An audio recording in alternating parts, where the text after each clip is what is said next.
Hello, I'm Divya Gopalan with the top stories here on Al Jazeera. Ethnic Uyghurs and police in China have been locked in another confrontation in the western region of Xinjiang. A group of Uyghurs approached a heavily armed line of police, shouting at the officers. We're also hearing reports of protests in the Silk Road city of Kashgar. Our correspondent Melissa Chan is in Urumqi and she's witnessed the unrest. Well, all the foreign journalists have been rounded up and put back on our buses. So at the moment, it's very hard to know what will happen to the protesters.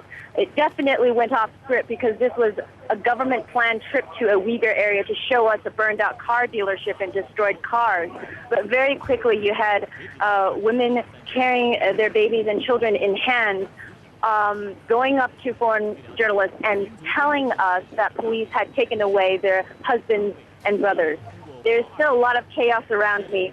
We see so many police. Some of them have Rottweilers. Some of them have electric cattle prods. Some have pistols. We see armored vehicles as well as regular police vehicles. There were two phalanxes of soldiers or police, one on each end of this road to try to control the situation. At one point, several Uyghur men very close to me started throwing rocks at the police with their riot shields. It was very alarming. You can well see how tensions would quickly grow and spiral into a mess.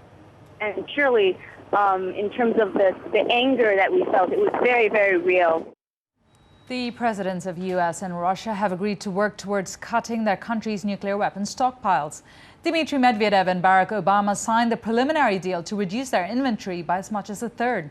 Obama is on his first visit to Russia as president.